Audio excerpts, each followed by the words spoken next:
በእግዚአብሔር ላይ ከመታመናችሁ የተነሳ የያዛችሁትን ይህንን መጽናት እንደ ቀላል ነገር አድርጋችሁ እንዳትጥሉት፣ እንዳትተዉት። አንዳንዶች መጥተው ምናልባት ሊያክፋፉባችሁ ይችላሉ። በጣም ታላቅ ዋጋ አለው ይሄ መታመናችሁ። በዚህ መታመናችሁ ምክንያት የከፈላችሁት ነገር አለ። በዚህ መታመናችሁ ምክንያት እየሄዳችሁ ያላችሁበት መንገድ አለ። እስከ ዛሬ ድረስ መታችኋል። ከዚህ በኋላ ባለው ጨርሱ፣ አትጣሉ። ይሄ መታመናችሁ በእግዚአብሔር ዘንድ ታላቅ ዋጋ አለው። እግዚአብሔር ነው ዋጋ የሚሰጠው፣ እግዚአብሔር ነው የሚተምነው፣ እግዚአብሔር ነው የሚያከብረው። ታዲያ እንዳትጥሉት። ከምን ጋር የተያያዘ ነው? ጸንቶ ከመጨረስ ጋር የተያያዘ፣ እስከ መጨረሻ ከመታመን ጋር የተያያዘ። መታችኋል፣ እስካሁን ነው አይበቃም፣ ጨርሱ። እስካሁን እየተጋችሁ ነው። እስካሁን በወንጌል ምክንያት እየተሰደባችሁ ነው። እስካሁን ደግሞ ጸንታችሁ እየጸለያችሁ ነው። እስካሁን በእግዚአብሔር ቃል እውነት ላይ ጸንታችሁ ቆማችኋል። ጨርሱ፣ አይበቃም። የምትፈልጉት ነገር እስከ መጨረሻ ጽናታችሁን የሚጠይቅ ነው። እግዚአብሔር ሪዋርድ እንዲያደርገው ሁሉም ሰው ይፈልጋል። እግዚአብሔር እንዲሸልመው ሁሉም ሰው ይጓጓል። እግዚአብሔር ለማን ነው የሚሰጠው? እስከ መጨረሻ ለሚጸና። እስከ መጨረሻ ጽናት ምን ኮስት ሊያደርግ ይችላል? ሕይወቴን ሊያደርገው ይችላል። ኮስት ጊዜን፣ ጉልበቴን፣ ገንዘቤን ብቻ አይደለም፣ ሕይወት ነገር ሊጠይቀኝ ይችላል። እና እንዳትጥሉ ጽኑ። ክርስትና የሆነ ሰሞን ብድግ የሚል ግለት አይደለም። የላይፍ ታይም ፕሪንሲፕል ነው። የሆነ ሰሞን በጣም ጸሎት ይልሃል። የሆነ ሰሞን ሲቀዘቅዝብ አይ ጸሎት አልተሰማኝ፣ ባይሰማኝም እንበረከካለሁ። የሆነ ሰሞን በጣም ኢንጌጅ አደርጋለሁ መንፈሳዊ ነገር ላይ። የሆነ ሰሞን ደግሞ ኖ፣ ቢመችም ባይመችም፣ በከፍታውም በዝቅታውም፣ በክብሩም በውርደቱ፣ በየትኛውም ነገር ጸንቶ መጨረስ። ይሄንን ማን ነው የሚከፍለው? ስጋ ለባሽ ነው አይደለም። እኔ ጸንታችሁ ባገኛችሁ ልላችሁ የምችለው ነገር እግዚአብሔር ይባርካችሁ ብቻ ነው። እረፍት ይበዛዋል እኮ ክርስትና። ስጥል እግዚአብሔር የግሉ ጉዳይ ጠላት አይደለም። እኔ ደስ እንዳይለኝ የሚፈልግ አምላክ አይደለም። ዘለቄታ ያለው ደስታ እንዲኖረኝ። እኛ የሚገለን ነው የሚያስደስተን። የሆነ ሰሞን መንፈሳዊ፣ የሆነ ሰሞን ደግሞ ሌላ የምንሆነው ሁለት አይደለም፣ አንድ ነው። በዚህኛው መጽናት አለብን። የምንፈልግ ከሆነ ያንን ክብር ዘላለማዊውን ማዳን በእግዚአብሔር መንግሥት ውስጥ ያለውን ክብር እምንጓጓ ከሆነ መጽናት አለ። ለዛውም ቶሎ ምላሽ የሚሰጥ ለማይመስል ነገር በጣም ደጋግሞ እዛ ነገር ላይ ባጠገብ ሹልክ እልፍ ነገር ሲሉ የተሻወድኩ ይመስላል። አንድ ነገር ላይ ቆመ ዝም ብዬ ነው ጌታን ምለው ያስበል አይደለም። ዝም ብለን አይደለም። ኢየሱስ ይመለስ። ዕብራውያን ምዕራፍ 10 ከ35 እስከ 39 በጌታ በኢየሱስ ክርስቶስ ስም አነባለሁ። የጌታ ቃል እንደዚህ ይላል። ስለዚህ ታላቅ ዋጋ ያለውን መታመናችሁን አትጣሉ።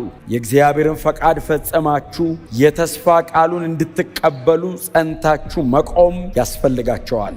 ምክንያቱም ከጥቂት ጊዜ በኋላ የሚመጣው እርሱ ይመጣል፣ አይዘገይም። ጻድቅ ግን በእምነት ይኖራል። ወደ ኋላ ቢያፈገፍግ ነፍሴ በእርሱ ደስ አትሰኝም። እኛ ግን አምነው ከሚድኑት ወገን እንጂ ወደ ኋላ ፈግፍገው ከሚጠፉት አይደለንም። ዕብራውያን ምዕራፍ 10 ባለፉት ጊዜያት አይ ቲንክ ረዘም ያለ ጊዜ አብረን ስንካፈለው ቆይተናል። የጌታችን ኢየሱስ ክርስቶስን የመስዋዕትነት ሥራ ወይንም ደግሞ ክህነቱን ወይንም ደግሞ መስዋዕት መሆኑን በጣም በስፋት እየተረከልን እየመጣ አሁን እዚህ ምዕራፍ 10 አካባቢ በተወሰነ መንገድ ይቋጨዋል።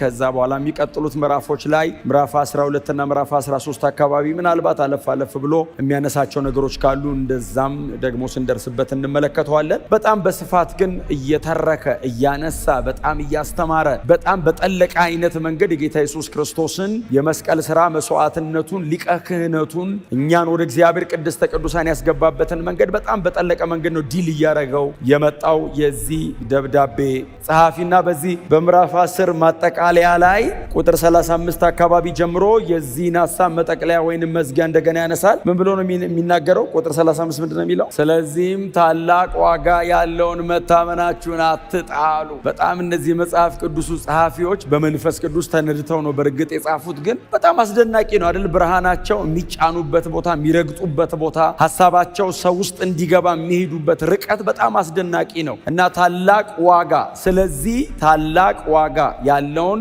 መታመናችሁን አትጣሉ። ስለዚህ የሚለው ከላይ ከመጣው ነገር ጋር በጣም የሚያያዝ ነው። ታላቅ ዋጋ ያለውን መታመናችሁን አትጣሉ። ታላቅ ዋጋ ያለው መታመን አለ በእናንተ ዘንድ። እንደዚህ ያለ ታላቅ ዋጋ ያለው መታመን ተገኝቷል። እሱን መታመናችሁን አትጣሉ። እግዚአብሔር ይመስገን። ሪዋርድ እግዚአብሔር የሚያደርገው በጣም ታላቅ ዋጋ ያለው መታመናችሁ፣ ግሬት ኮንፊደንስ፣ በጣም ትልቅ መታመን፣ በእግዚአብሔር ላይ ያለ መደገፍ። ይህንን መታመናችሁን እግዚአብሔር ዋጋ ይሰጠዋል። ታላቅ ዋጋ ነው ያለው። አለው። በጣም የከበረ ነው። እግዚአብሔር በጣም ቫልዩ ያደርገዋል እና አትጣሉት፣ እንዳይቀልባችሁ።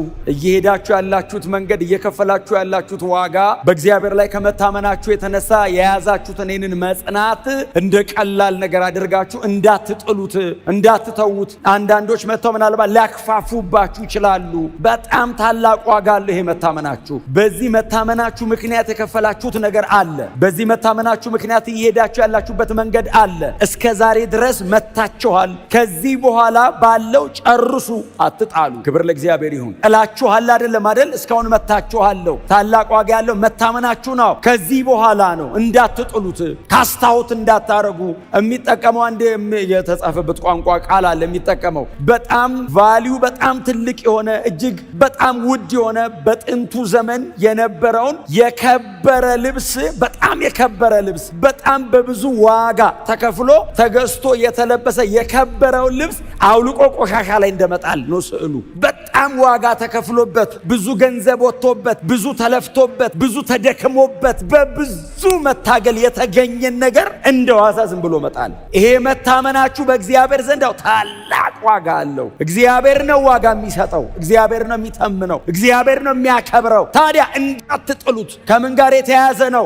ጸንቶ ከመጨረስ ጋር የተያያዘ ነው። እስከ መጨረሻ ከመታመን ጋር የተያያዘ ነው። መታችኋል። እስካሁን ነው አይበቃም፣ ጨርሱ። እስካሁን እየተጋችሁ ነው። እስካሁን በወንጌል ምክንያት እየተሰደባችሁ ነው። እስካሁን ደግሞ ጸንታችሁ እየጸለያችሁ ነው። እስካሁን በእግዚአብሔር ቃል እውነት ላይ ጸንታችሁ ቆማችኋል። ጨርሱ። አይበቃም። የምትፈልጉት ነገር እስከ መጨረሻ ጽናታችሁን የሚጠይቅ ነው። እግዚአብሔር ሪዋርድ እንዲያደርገው ሁሉም ሰው ይፈልጋል። እግዚአብሔር እንዲሸልመው ሁሉም ሰው ይጓጓል። እግዚአብሔር ለማን ነው የሚሰጠው? እስከ መጨረሻ ለሚጸና። እስከ መጨረሻ ጽናት ምን ኮስት ሊያደርገኝ ይችላል? ሕይወቴን ሊያደርገው ይችላል። ኮስት ጊዜን፣ ጉልበቴን፣ ገንዘቤን ብቻ አይደለም፣ ሕይወት ነገ ሊጠይቀኝ ይችላል። እና እንዳትጥሉ፣ ጽኑ።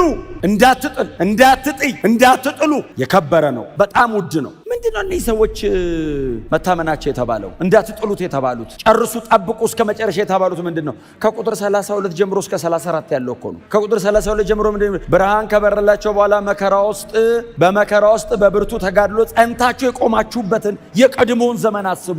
ብርሃን በርቶላችሁ፣ አዎ ጸንታችሁ ቆማችኋል። አዎ ብዙ መከራ መጥቶባችሁ ተጋፍጣችኋል። አዎ የቀድሞ ዘመን የኖራችሁበት እሱን አስቡ። ለጊዜው አይደለም የምንቀጣጠለው። ክርስትና የሆነ ሰሞን ብድግ የሚል ግለት አይደለም። የላይፍ ታይም ፕሪንሲፕል ነው። የሆነ ሰሞን በጣም ጸሎት ይልሃል። የሆነ ሰሞንስ ሲቀዘቅዝብ አይ ጸሎት አልተሰማኝ፣ ባይሰማኝም እንበረከካለሁ። የሆነ ሰሞን በጣም ኢንጌጅ አደርጋለሁ መንፈሳዊ ነገር ላይ። የሆነ ሰሞንስ ደግሞ ኖ ቢመችም ባይመችም፣ በከፍታውም በዝቅታውም፣ በክብሩም በውርደቱ፣ በየትኛውም ነገር ጸንቶ መጨረስ። ይህንን ማን ነው የሚከፍለው? ስጋ ለባሽ ነው አይደለም። እኔ ጸንታችሁ ባገኛችሁ ልላችሁ የምችለው ነገር እግዚአብሔር ይባርካችሁ ብቻ ነው። ምን ልሰጣችሁ እችላለሁ? ስለ መጽናታችሁ ምንስ ብሰጣችሁ ለመጽናታችሁ መልስ መሆን ይችላል? ይህንን ማን ነው ሪዋርድ የሚያደርገው? እግዚአብሔር ነው። አብርሃም ረጅም ዓመት ጠበቀ። ልጅ እሰጥሃለሁ ብሎት ረጅም ዓመት ጠበቀ። ሲቃይ በዛበት፣ በጣም ቀላል አልነበረም መንገዱ። እግዚአብሔር መጣና እንደዚህ አለው፣ አብርሃም አለው። አቤት ሲለው አትፍራ አለውና ታላቅ ዋጋ እኔ ነኝ። የቀድሞ ትርጉም እናንተ እጅ ላይ ያለው ዋጋ እጅግ ታላቅ ነው አይደለም የሚለው? ኤንአይቪ ለምድር ታላቅ ዋጋ እኔው ነኝ፣ እኔ ሪዋርድ አደርጋለሁ። ምን አለ? ራሴን ስለ መጽናት እከፍልሃለሁ፣ ስለ መታመን፣ ስለ መጠበቅ እከፍልሃለሁ። ፌዝፉል ሆነ መንገዴ ላይ አማራጭ እያለ፣ አቋራጭ እያለ፣ እድል እያለ እምቢ ብለህ ቀጥ ብለህ ጠብቃለሁ፣ እኔ እከፍላለሁ። ዋጋ ታላቅ ነው። ታላቅ ዋጋ ያለውን መታመናችሁን አትጣሉ። አፖባሎ ዶንት ካስት አውት፣ አትጣል፣ ጨርሱ። እስቲ አሜን በሏ። ቸርችም፣ ቤትም፣ መንገድ ላይ፣ ሰው መሃልም፣ ብቻህንም አትጣል። የሚያቃልልባችሁ በጣም ብዙ ነገር ይኖራል እኮ ደጅ የተቀበላችሁት ይሄንን ክቡር ነገር አንተ አሁን ምርጫ አተ ነው መንገድ አተ ነው አሁን እንደዚህ አይነት ነገር ውስጥ ገብተህ ራስን የምታስረው በዚህ እድሜ አጉል ክርስትና የምትለው የምታከረው የምታጠብቀው አሁን ዝም ብለህ ጸሎት መንፈሳዊነት የምትለው ና የት ሄድብሃል? እግዚአብሔር የምሕረት አምላክ አይደል? ዶንት ካስት አውት፣ አትጣል። አሜን በሏ። በጣም ሲምፕል ያደርግብሃል። እኔም እኮ በጌታ ነኝ ይልሃል። አይደለም ምን መሰለ አዲስ ስለሆንክ ነው፣ እንትኑ ስላለቀቀህ ነው። ጳውሎስ እኮ አረጀ እየነደደ እንደዚህ እየነደደ እሳት ላይ ልሳን ሳያቆም ጸሎት ሳያቆም እስር ቤት ውስጥ ሆኖ መደሰት ሳያቆም መዘመር ሳያቆም አዲስ ክርስቲያን ሆኖ እኮ ሰውየው አረጀ እድሜው። ክርስትና ገና ሰማይ ዘላለም ይቀጥላል። መሬት ላይ እንዴት ነው የሚያረጅብህ? ገና በ2 ዓመት በ3 ዓመት በ10 ዓመት በ20 ዓመት ገና ዘላለም እየነደድን እንቀጥላለን። ገና ዙፋኑ ፊት እንቀጥለዋለን። እንዳትጥሉ እንደዚህ የሚያናነቅባለው ቶሎ ሽሸው። ከቻለ ቸርች ይዘውና እምቢ ካለ ታለው እውነቴን ነው የምነግራችሁ። ባይዘው ና ቸርች በለው። በጣም ስለምንወደው ና አልመጣም ናንተ እዚህ ቅር ካለ ብራዘር ልቀቀኝ ነው ማለት ያለብን። ለምን መሰለህ? አንተ ወንበር ላይ እሱ መሬት ላይ ነው። ስትጓተቱ እሱ ግራቪቲ ራሱ ያግዟል። ጎትቶ ነው የሚጠለ። አላቅጀ ከፍታ ላይ ያለ ለመውደቅ ባይዘው ቅርብ ነው። እታች አለ ምንም ነገር ያግዟል። ደሞ እታች እንዳትጥሉ ለምን ይባላል? የሚያስጠላላ የሚጎትታላ። መጽናት ለምንድን ነው የሚጠየቀው? ትዕግስት የሚፈትን ነገር አለ። አንዳንዴ ደግሞ ይሄ የምንከተለው እምነት የገባንበት እምነት እግዚአብሔር ሉዓላዊ የሆነበት እምነት ነው። ስለዚህ በፈለኩት ቀን አይሆንም። ከርማሊ እኔ ጌታ ብለህ የለም ጽናት መቆም በፕሪንሲፕል መኖር አሜን ነው። እና እንዳትጥሉ የተባሉት ተጋድሎ ነበራቸው። በፊታው ትጋደሉ ነበር። በጣም በተጋድሎ በመከራ መሃል ተጋድሎ። አስቡ እሱን ዘመን አስቡ። ኢየሱስ ክርስቶስ ጌታ ነው። ከዛ አይቀጥልም። ቁጥር 33 ላይ ምንድን ነው የሚለው? አንዳንድ ጊዜ በአደባባይ ለስድብና ለስደት ተጋልጣችሁ ነበር። ሌላ ጊዜ ደግሞ እንደዚህ ያለ መከራ ከደረሰባቸው ሰዎች ጋር አብራችሁ መከራን ተቀብላችኋል። እናንተ ራሳችሁ የተሻለና ለዘወትር የሚኖር ሀብት ያላችሁ መሆናችሁን ስለምታውቁ ለታሰሩት ራራችሁ፣ ንብረታችሁም ሲዘረፍ በደስታ ተቀበላችሁ። ስለዚህ አይደለም የሚለው ቃሉ። በዚህ ሁሉ ውስጥ ጸንታችሁ ቆማችኋል። እና ሰዎቹን ይሄ ጸሐፊ ሲያስታውሳቸው አዎ ተጋድለናል፣ አዎ ለስድብና ለስደት ተጋልጠን ጸንተናል፣ አዎ እንደውም ከእናንተ አልፋችሁ ለሌሎች ሁሉ ተረፋችሁ ነበር። ንብረታችሁ ሲዘረፋው በደስታ ደስ ይላል። እንዴ ንብረት ሲዘረፍ ክርስትና ከሆነ በወንጌል ምክንያት አሳደው ንብረታችሁን ጥሪታችሁን ሁሉ እንደውም ሲሰባብሩባችሁ በደስታ ነው የተቀበላችሁት። ስለዚህ ታላቅ ዋጋ ያለውን መታመናችሁን ይህንን የመጣችሁትን መንገዳው አረ ክብር አለው ከፊት አትጣሉት። ከዛ ሰዎቹ እንደዚህ ይላሉ አሜን። አይመስላችሁም? ጉባኤ ውስጥ ጸሎት የሚጀመር ለምን አሰራጭ? አሁን እኛ የዕብራውያኑን እየተማርን ነው። እነሱስ እየኖሩት ያሉ ሰዎች ናቸው። አሁን ሊያስጠላቸው እየታገላቸው የከበረው ልብስ ከላያቸው ላይ ማውለቅ ጀምሯል እንደዚህ። እና ሰውየው ምንድነው የሚያስታውሳቸው? የለበሳችሁት ልብስ የተሰራበት ማቴሪያል በጽናት በትጋት ለስድብና ለመከራ ተጋልጦ በመቆም ለሌሎች በመቆረስ ያላችሁ በሙሉ ለወንጌል በመክፈል የተሰራ ልብስ ነው። ዝም ብሎ ልብስ አይደለም። በዚህ ሁሉ ትጋት ውስጥ እንዳታውልቁት። ይሄ መታመናቸው ዋጋው ታላቅ ነው። እስቲ አሜን። በእግዚአብሔር ላይ ያለን መታመንና መደገፍ ወደ ህይወታችን የሚያመጣው ብዙ ነገር ይኖራል። አፕስ ኤንድ ዳውን ሁሌ። በእርግጥ ዝቅታውም ከፍታ ብለን ከቆጠረ ለወንጌል ብሎ መከራ መቀበል ደስታ ብለን ስለምንቆጥር እኛ ክርስቲያኖች ስለሆነን ትምህርታችን እውነታችን ይሄ ስለሆነ እንጂ የሚበዛው መከራ አይደለም እንዴ? ክርስትና ላይ ተው አይበዛውም እንዴ? ጣል አይበዛውም እንዴ? እረፍ ይበዛዋል እኮ ክርስትና። ስተው ስጥል እግዚአብሔር የግል ጉዳይ ጠላት አይደለም። እኔ ደስ እንዳይለኝ የሚፈልግ አምላክ አይደለም። ዘለቄታ ያለው ደስታ እንዲኖረኝ እኛ የሚገለን ነው የሚያስደስተን። እግዚአብሔር ደግሞ ታው በመኖር ተደሰት ከኔ ጋና ሲለን ከግል ምኞቴ እግዚአብሔር ሲያላቀቀኝ እንጂ የኔ ደስታ ጠላት የኔ ክብር ጠላት አይደለም። እግዚአብሔር እንደውም የክብሬ የብዙ ሞገስና የብዙ በሱ ፊት መወደዴ ምክንያት እግዚአብሔር እንደውም ምክንያቴ ክብር ለስሙ ይሁን። ከዛ ይቀጥላል ቁጥር 36 ላይ አትጣሉ ካለው የእግዚአብሔርን ፈቃድ ፈጸማችሁ። ዋው! የተስፋ ቃሉን እንድትቀበሉ ጸንታችሁ መቆም ያስፈልጋችኋል። የተስፋ ቃሉ ምንድን ነው? የጌታ መምጣት ነው የተስፋ ቃላችን። ክርስቲያን የሚጠብቀው ብዙ ተስፋ የለውም። አንድ ነው ተስፋችን። እግዚአብሔር ለተስፋ ቃሉ ታማኝ ነው። ምንድን ነው እግዚአብሔር ተስፋ የገባልን? ወደ ምድር የመጣው ጌታችን ኢየሱስ ክርስቶስ ሲሄድ የነገረን ምንድን ነው? እመለሳለሁ ጠብቁኝ ብሎን ሄደ። እንደ ተስፋ ቃሉ ጌታ አይዘገይም አይደለም ይለው። የተስፋው ቃል ምንድን ነው? መመለሱ፣ መምጣቱ። ስለዚህ የተስፋ ቃሉን ወራሾች የተስፋ ቃሉ እንድትቀበሉ ጸንታችሁ መቆም ጌታ ይርዳል። በጣም ብዙ ልናገርበት እችላለሁ በዚህ ሐሳብ። ምክንያቱም መጽሐፍ ቅዱስ በጣም በስፋት ከሚላቸው ነገሮች መካከል አንዱ ጸንቶ መቆም ነው። በተለይ አዲስ ኪዳን መጨረስ ነው አይደል? እስከ መጨረሻ የሚጸና እርሱ ይድናል። እስከ መጨረሻ የሚጸና ይድናል። የተስፋ ቃሉን እንድትቀበሉ ጸንታችሁ መቆም አለባችሁ። በምን ውስጥ? በመከራ መካከል ምቾቶቻችሁን ለመልቀቅ ፈቃደኛ መሆን አለባችሁ። በጣም የምትጓጉለትን ነገር ለእግዚአብሔር ለመሰዋት ፈቃደኛ መሆን አለባችሁ። የሚበልጠው ሰማያዊ ነው ካልኩኝ ምድራዊውን ነገር ለመተው መጨከን አለብኝ። ወዳጆቼ አንዳንዴ እንደምንለው እግዚአብሔር እኮ ብለን በምህረቱ ባለጠጋ ነው። ምን ጥርጥር አለ? ሁላችን በእግዚአብሔር ምህረት አይደል ያለ ነው። እግዚአብሔር ግን ለተናገረውና ላለው ነገር ደግሞ የታመነና እውነተኛ ነው። ስለዚህ አሁን እንደዚህ አይነት ቃል እግዚአብሔር ከተናገረ የተስፋ ቃሉን መቀበል ትፈልጋለህ ሲል እንዴ ጌታ እንዴት ትጠይቀኛለህ? እስከ መጨረሻ ጸንተቁ መጽናት ይጠይቃል። በምኑ? በቃሉ ላይ፣ በእውነቱ ላይ፣ በትምህርቱ ላይ እግዚአብሔር እንዲሆን ባለኝ ላይ በአዲሱ ሰው ማንነት ላይ ለኃጢአት እየሞትኩኝ ለጽድቅ ሕያው እየሆንኩኝ በዚህ ዓለምን እየካድኩ መጽናት አለብኝ። ጸሎትን እየጨመርኩኝ የእግዚአብሔርን ቃል እየጨመርኩኝ ከቅዱሳን ጋር ያለኝን ህብረት እየጨመርኩኝ መጽናት አለብኝ። በጣም ሩቅ እንዳታረጉት፣ እዚሁ ጋር ነው ያለው። መንፈሳዊነትን እያበዛችሁ ስጋዊነትን እየገደላችሁ መጽናት አለብን። የሆነ ሰሞን መንፈሳዊ የሆነ ሰሞን ደግሞ ሌላ የምንሆነው ሁለት አይደለም አንድ ነው። በዚህኛው መጽናት አለብን። የምንፈልግ ከሆነ ያንን ክብር ዘላለማዊውን ማዳን በእግዚአብሔር መንግስት ውስጥ ያለውን ክብር የምንጓጓ ከሆነ መጽናት አለብን። ያዕቆብ ምዕራፍ 1 ላይ ነው ሁለት ሐሳብ ይዞ የሚያነክስ የሚለው ከእግዚአብሔር አንዳች እንደማይቀበል ይወቅ። አንብባችሁታል? በሁለት ሐሳብ የሚያነክስ ከእግዚአብሔር አንዳች ሁለቱንም ያጣል እና ጽኑ ቆሙ። መጽናትና መቆም እንዴት ፈተና መሰላችሁ። አሁን ለእናንተ አይነገርም። ይሄ በክርስትና ብቻ ሳይሆን በሌላ ነገር መጽናት ከባድ አይደለም። መጽናት እግዚአብሔር እንደዚህ ያደርጋል። እጠብቀዋል። እስራኤል ጋር እግዚአብሔር ጸቡ ሁሌ ምንድነው? ቁሙ ነው እኮ።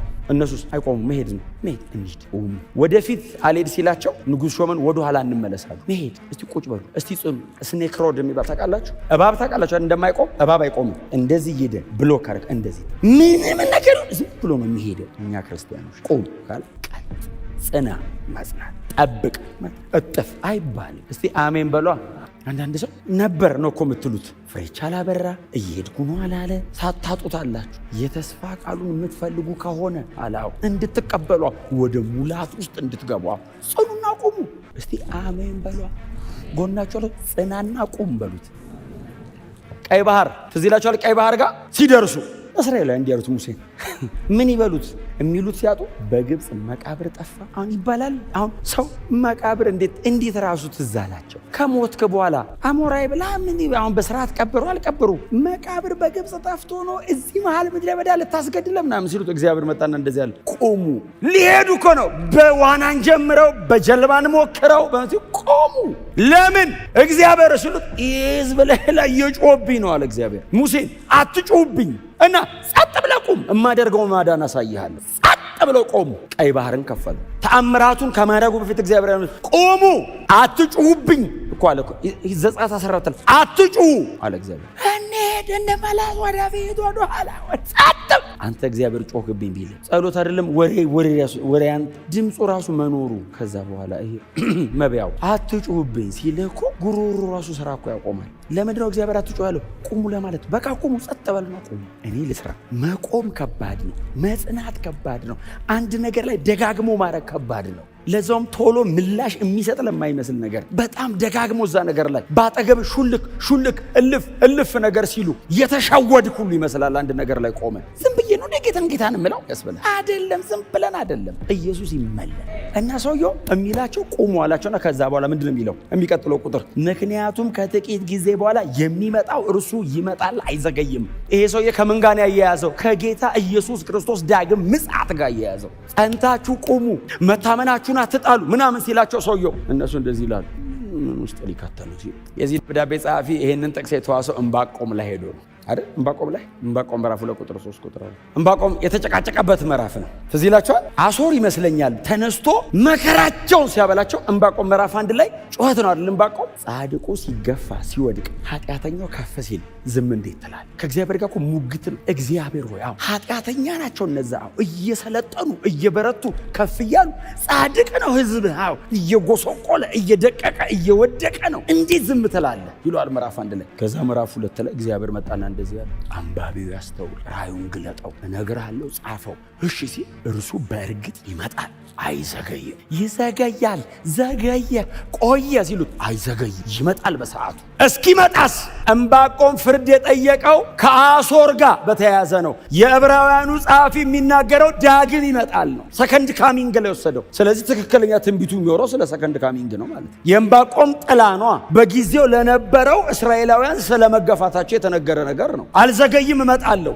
አለው። ዘገየ አለው፣ አልዘገይም እመጣለሁ። አዲስ ኪዳን 2 ጴጥሮስ ላይ አንዳንድ ዘባቾች ይላል እኮ እመጣለሁ ያለው ከቀድሞ ዘመን ጀምሮ ዝም ብሎ ሲነገር የነበረው መች መጣ? መጽሐፉ እንደሚላቸው ዘባች፣ እርሱ ይመጣል አይዘገይም፣ እንደ ተስፋ ቃሉ ጌታችን ብቅ ይላል። አማኝ መታመኑን ጠብቆ የሚጨርሰው በምን ላይ ተደግፎ ነው? በኢየሱስ ክርስቶስ ዳግም መመለስ ላይ። ጥላውን እስከ መጨረሻ ጽኑ ትለናል። ምን ላይ? ኢየሱስ እስኪመጣ እኛ እስክንሄድ። ጽናት የተጠየቀው የላይፍ ታይም ነው። መሃል ላይ መጥቶ የሆነ ነገር ቢያደርግልህ ለመጽናት መልስ መሆን አይችልም። መልስ መሆን አይችልም። ለዚህ መታመናችሁ መልስ መሆን የሚችለው የጌታችን የኢየሱስ ክርስቶስ መመለስ ብቻ ነው። መልስ መሆን አይችልም። የሆነ ነገር ቢያደርግልህ መልስ ይሆናል እንዴ ለመጽናት? መሬት ላይ ያለ አንዳንድ ነገር ቢያደርግልህ ያልጸኑ ዝም ብሎ የኖሩ ሰዎችም እኮ አግኝተውታል። እንደፈለገ የኖረም እኮ ያገኘዋል። አንዳንድ የምንጸልየውን ጸሎት፣ አንዳንድ የምትሰሟቸውን ነገሮች እግዚአብሔር ቢያደርግልህ ምናምን የምትሏቸውን ነገሮች እኮ ምናልባት እኮ ዞር ዞር ብትሉ የሆኑ ሰዎች ጋር እኮ አሉ እኮ በጌታ ያልሆኑ ሰዎች ጋር። ታዲያ ይሄ መታመንና ይሄ መጽናት ይሄ ሁሉ በኃጢአት መካከል ጸንቶ በጽድቅ መኖር መልስ ሊሆኑ ይችላል እንዴ? ምድራዊ ነገር አይሆንም። የኢየሱስ መመለስ ነው መልሱ። እግዚአብሔር ሪዋርድ ያደርጋለሁ። መቼ? እመጣለሁ፣ መጥቼ አልዘገይም፣ በሰዓቴ በጊዜ እመጣለሁ አለ። ኢየሱስ ይመለሳል፣ አይዘገይም። ይመስለናል ዓለም እየሄደች ያለችበት መንገድ፣ እኛ እየሄድን ያለንበት መንገድ የመጨረሻው ደቂቃ ላይ ቆመን እንዳለን ይሰማናል። ግን ደግሞ ጌታ ሆይ ቶሎና፣ ጌታ ሆይ አንዳንዴ የምታልፉበት መንገድ ጌታ ሆይ ዘገየ፣ አይዘገይም፣ ይመጣል፣ አይዘገይም ካለ በኋላ ከዛ ጻድቅ ግን በእምነት አንተ አንቺ ጻድቅ በእምነት እምነታችን የሚመሰረተው በጌታ በኢየሱስ ክርስቶስ ዳግም መመለስ ላይ ነው። እምነት የሚመሰረተው እሱ ላይ ነው። እምነት ተስፋ የምናደርገው ነገር አለ። ምዕራፍ 11 የሚቀጥለው ሳምንት አባቶች ይላቸዋል። የተመሰከረላቸው በዚህ ነው። እነማን ናቸው አባቶች? እነ አብርሃም፣ እነ ሙሴ። ውቅያኖስ ናቸው ሰዎቹ። በምንድን ነው የእምነት አባት የተባሉት? በዚህ ምን ተስፋ አድርገው? ኢየሱስ ይመለሳል ብለው። ምን ንቀወጡ? ምድራዊ ነገር ንቀወጡ። ምን ትተወጡ? አንዳንዶች የሚጸልዩት የጸሎት ርዕስ እነሱ እጅ ላይ ድሮ በጌታ ሳይሆኑ መልስ ነበረ፣ እጃቸው ላይ ነበረ። አንዳንዶች እግዚአብሔር ቤተ መንግስት አስገባኝ ይላሉ። ሙሴ ከንግስና ነው ጥሎ የወጣው። አንዳንዶች እግዚአብሔር ሆይ በእንትን በከብት በባሪያ በምናምን ባርከኝ። አብርሃም እሱን እርግፍ አድርገው ነው ትቶ የወጡት። የአንዳንድ ሰው ጸሎት እነሱ ጋር ድሮ ነው የተመለሰው። እምነታቸው ታዲያ ምን ላይ ነው የተመሰረተው? በክርስቶስ ኢየሱስ መምጣት ላይ። ጻድቅ በምን ይኖራል? በእምነት በህይወት በእምነት። ጳውሎስ ይህንን ይጠቀመዋል አይደል? ገላትያ ምዕራፍ 3 ላይ፣ ሮሜ 1:17 ላይ ይጠቀመዋል። ይህን ቃል ከዕንባቆም ላይ ነው የወሰደው እኮ። ጻድቅ በእምነት ይኖራል። በእምነት ነው የሚኖረው። እግዚአብሔር ለዕንባቆም ያለው እኮ ነው፣ ተገፋን፣ ተሰቃየን፣ ወደቅን፣ አለቅን፣ ጻድቃን ሲገፉ ሲለው ጻድቅማ በእምነት ነው የሚኖረው አለ። እግዚአብሔር ለዕንባቆም ስትሬት ፎርዋርድ ነው መልሶ፣ እንዲቀጥተኛ። እኛ ጻድቃን ስንገፋ በንጽህና እየኖርን እግዚአብሔር መከራ ስናይ የፍትህ ጥያቄ ፍትህ ተጓደለ ሲለው ጻድቅ አዎ ሲል በእምነት ነው በህይወት የሚኖረው። እና እመነኛ እመጣለሁ አልኩ እኮ አልዘገይም፣ ተደገፈኝ። ይሄ ድምፅ ነው አይደል? ዕንባቆምን ያጽናናው። እግዚአብሔር መች መጣ? አልመጣም።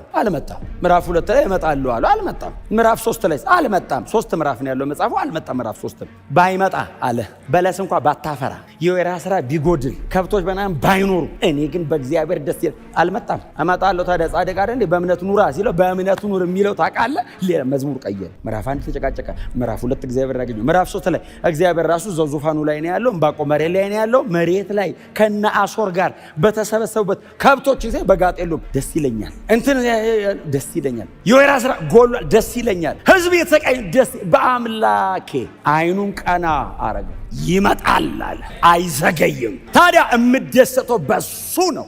አታበሳጨኝም አለው ዞር ዞር ብሎ። ጻድቅ በእምነት አይንን ቀና ስታረግ ሪጆይስ ነገር ተቀይሮ አይደለም። የኢየሱስ መመለስ፣ የጌታ መምጣት የደስታችን ምክንያት እሱ ነው። ምንጭ ሆድ ውስጥ ይከፍታል። ጻድቅ በእምነት ነው የሚኖረው። ጎናቸው ያለው ጻድቅ በእምነት ነው የሚኖረው በሉት። ነበሩትና ጻድቅ በእምነት በህይወት ይኖራል በሉት። አዎ የሚታየው ነገር ምንም ሊሆን ይችላል። ጻድቅ በእምነት ነው የሚኖረው። መሬት ወዴትም ልትሄድ ትችላለች። እንደዚህ የዞረች የነበረችው እንደዚህ ልትመለስ ትችላለች። ፀሐይ ባትመጣና ብትቀር የሆነ ነገር ቢሆን አንድ በጣም እምወደው የመጽሐፍ ቅዱስ ክፍል አለ። መዝሙር 46 የቆሬ ልጆች መዝሙር ምንድነው የሚለው? አምላካችን መጠጊያችንና ኃይላችን ነው አሉ። አምላካችን አሉ ባገኘን በታላቅ መከራ፣ በመከራ አይደለም ታላቅ መከራ። እንግዲህ ታላቅ ሆነ ምን አይነት ሊሆን እንደሚችል አስቡት። በታላቅ መከራ ረዳታችን ነው አሉ። ስለዚህ ከባድ ቃል ረዳታችን ነው አሉ። እግዚአብሔርን ኦልሬዲ በመከራችን መካከል አግኝተነዋል እና አሏቸው። ስለዚህ ምድር ብትናወጥ፣ አርዝኩዌክ ሱናሚ ምናምን ማለት ምድር ብትናወጥ፣ ተራሮች ወደ ባህር ልብ ቢወሰዱ ምን ማለት ነው? እንዴ አንተ እንጦጦ ተነቅሎ አሁን ብዙ ነገር እየሰራንበት ነው። እንጦጦ ብድግ ብሎ በአየር ላይ ቢሄድ መዝሙር 46 እዚህ ይላል ወይስ በህልሜ ነው የምትለው? አልነቃውም። ዛሬ ደግሞ እግዚአብሔር ምንድነው የምታሳየኝ? ይሄ ራእይ ተራሮች ተነቅለው ወደ ባህር ልብ ቢወሰዱ አንፈራ። ለምን? አምላካችን መጠጊያችንና ኃይላችን ነው። እስቲ አሜን በሏ። የሚታየው ዝብርቅርቅ ሊል ይችላል። ኖርማል ሶሻል ሲስተም አይደለም። ናቹራሊ ያለው ነገር ሊበለሻሽ ይችላል። ከዋክብት ሊረግፉ ይችላሉ እኮ ነው። ተራራ ተነቅሎ ከሄደ የዓለም ፍጻሜ ማለት እኮ ነው። በእግዚአብሔር ደስ ይለናል። ጻድቅ እንደዚህ ነው የሚኖረው። አሁን ስትወጡ በጣም ብዙ ነገር ቻሌንጅ ሊያረጋችሁ ይችላል። ነገ ስራ ቦታ ስትሄዱ በተለያየ መንገድ ውስጥ ልታልፍ ትችላላችሁ። ይህንን እውነት እንዳትረሱ። ጌታዬ ይመጣል፣ አይዘገይም። ኢየሱስ ይመለሳል። ለጌታ ብዬ የምከፍለውን እያንዳንዱ ነገር ሪዋርድ ያደርገኛል። ከሰው እጅ አልቀበልም፣ አልፈልግም። ሰው ቢሰጠኝም በፍጹም አይመጠንም። አይሆንም። እንኳን ለጌታ ብለህ የከፈልከውን አይደለም ሰውየው ለሱ ብለህ ያረከውን ራሱ ቢመልስልህ በትክክል አይመልስም። ለጌታ ብዬ የከፈልኩትን ራሱ ጌታ ይመልሰው፣ ሰብስቦ መጨረሻ ላይ ይመልሰው። በየመንገዱ እያቀመሰ ለምን ያልቃል ሰማይ? እዛው ሰብስቦ ድብልቅልቅ ያርገው ሰማይ። ጌታችን ይመለስ እና በእምነት ዘጋው። በእምነት ጻድቃው በእምነት ነው የሚኖረው አለና ከዚህ የመጨረሻው ቁጥር ምንድነው የሚለው? ወደኋላ ቢያፈገፍግ ነፍሴ በእርሱ ደስ አትሰኝም። በማ የሚያፈገፍግ ካለ መጥቶ እግሩ ተጎትቶ ተይዞ አፖስታሲ። ይህንን ምዕራፍ 6 ላይ አንስቼዋለሁ በጣም ብዙ ጊዜ። በቃ እግሩ እንዲየተጎተተ ወደኋላ ቢያፈገፍገው ነፍሴ አለ እግዚአብሔር በሱ ደስ ይላል እና ጽና ጨርስ። ሲዘጋው ምን ብሎ ነው የሚዘጋው? የመጨረሻው ቁጥር 39 ላይ እኛ ግን አምነው ከሚድኑት ወገን እንጂ ወደኋላ አፈግፍገው ከሚጠፉት። ምን አይነት ቦልድነስ ነው! ቀና ብሎ ነው የሚዘጋው ሰውየው ክፍሉ። አምነው ከሚድኑት ምን ማለት ነው? ጻድቃን ነው። ጻድቅ በእምነቱ ነው የሚኖረው። እኛ አምነው ከሚድኑት እንጂ አፈግፍገው ከሚጠፉት አይደለንም። በክርስቶስ ኢየሱስ ያገኘነውን ያንን እስከ መጨረሻ ይዘን እንቀጥላለን። በዚህ ክብር እንጨርሰዋለን። ሽማግሌዎቹ ከፊት ለፊታችን ቀድመውን ሩጫውን የጨረሰዋሉ። አምነው የጨረሱ የክብርን አክሊል የተቀበሉ እየጠበቁ ያሉ የተዘጋጁ አሉ። እንደዚህ ከሩቅ አይተው ሰላም ብለው ያንቀላፈዋል። ጌታችን ኢየሱስ ክርስቶስን ከሩቅ ሰላም አሉት። እኛም እዚህ ጋር እንቆማለን። ይመለሳል፣ እናየዋለን። አምነን እንድናለን። እስከ መጨረሻ ጸንተን የክብርን አክሊል እንቀበላለን። ጳውሎስ እንደዚህ አለ፣ ሩጫውን ጨርሻለሁ፣ ሃይማኖትን ጠብቄያለሁ፣ መልካሙን ገድል ተጋድያለሁ። ጻድቅ ፈራጅ ሆኖ ከእርሱ እጅ የክብርን አክሊል እቀበላለሁ፣ እርሱም ይሰጠኛል እና እርግጠኛ ነኝ አለ በእናንተ መልካሙን ሥራ የጀመረው እርሱ እስከ ክርስቶስ ቀን ድረስ ይጠብቀዋል። ክብር ለኢየሱስ ይሆን። ሃሌሉያ! ጌታችን ኢየሱስ ተመልሶ ይመጣል።